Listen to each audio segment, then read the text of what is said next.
क्षणी हाची करावा विचार, क्षणी हाची करावा विचार, क्षणी हाची करावा विचार, क्षणी हाची करावा विचार, पार भव सिंधू तलावया पार भव सिंधू, तलावया पार भव सिंधू, नाशिवंत देह जाणार सकळ, नाशिवंत देह जाणार सकळ, आयुष्य खातो काळ सावधान, आयुष्य खातो काळ सावधान, आयुष्य खातो काळ सावधान, संत समागमे धरावी आवडी, संत समागमे धरावी आवडी, संत समागमे धरावी आवडी, संत समागमे धरावी आवडी, धरावी तातडी परमार्थाची, धरावी तातडी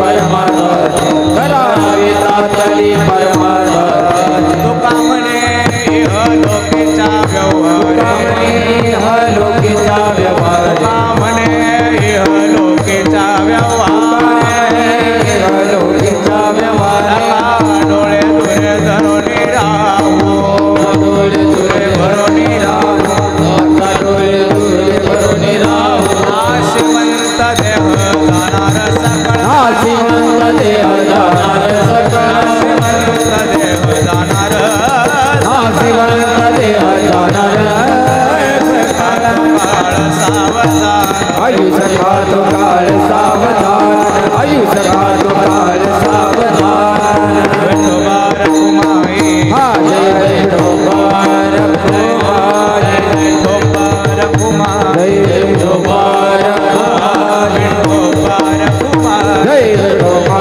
रखुमाई, विठोबा रखुमाई, विठोबा रखुमाई, जय विठोबा रखुमाई, विठोबा रखुमाई, विठोबा रखुमाई, क्षणोक्षणी हाची करावा विचार, क्षणोक्षणी हाची करावा विचार, क्षणोक्षणी हाची करावा विचार, क्षणोक्षणी हाची करावा विचार, क्षणोक्षणी हाची करावा विचार, क्षणोक्षणी हाची करावा विचार, क्षणोक्षणी हाची करावा विचार, क्षणोक्षणी हाची करावा विचार, तरावया पार भव सिंधू, तरावया पार भव सिंधू, नाशिवंत देह जाणार सकळ, नाशिवंत देह जाणार सकळ, रावया पार भव सिंधू, रावया पार भव सिंधू, नाशिवंत देह जाणार सकळ, नाशिवंत देह जाणार सकळ, आयुष्य खातो काळ सावधान, आयुष्य खातो काळ सावधान, सावधान, आयुष्य खातो काळ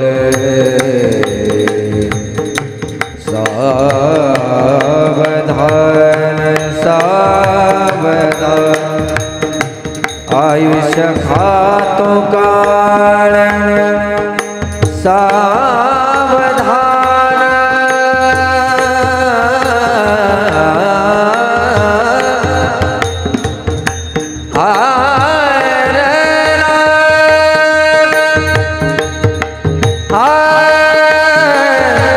आ